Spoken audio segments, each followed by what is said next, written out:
Praise the Lord. My name is Joshua. I'm from Bangalore. The first time I took an Udampadi was on December 2021.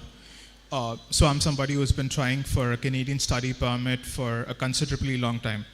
But I was rejected every single time. To be exact, I was rejected thrice. And on the other hand, I've also taken Udampadi thrice with this very same reason.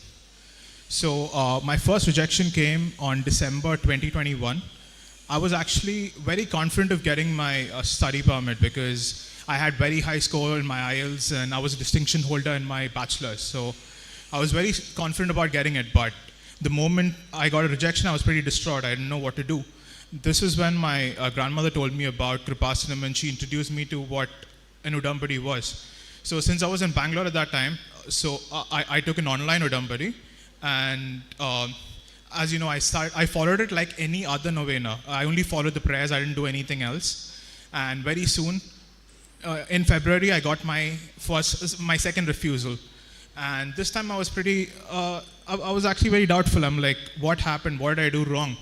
And then every time I see the retreat, Father would say, you can come here and take an Udampadi. And I was like, okay, I would actually come here, take an Udampadi and maybe follow everything to the T.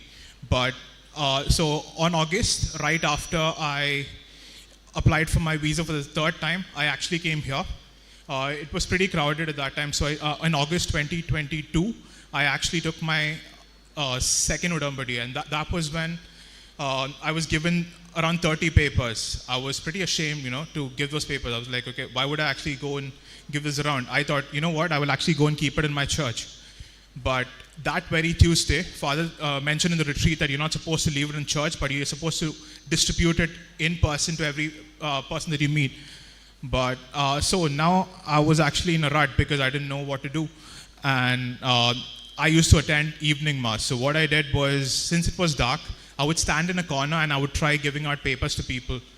I would have given out a maximum of five papers, and that's it. And I had 25 papers remaining.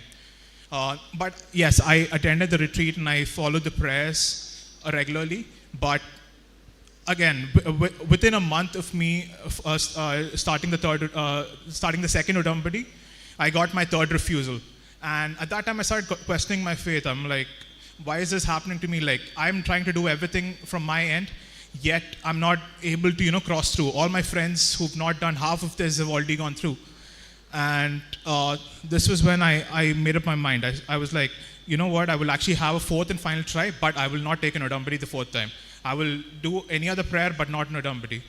So after I applied for my university the fourth time, I actually looked at my table and I actually saw all those remaining papers. So I thought, why not give it a try and follow every single prerequisite that was given. So I actually took an online Udampadi for the third time, and I went out in broad daylight and I started distributing the papers, and I started telling people about what it was and what it meant to me and what it meant to a lot of people who came here.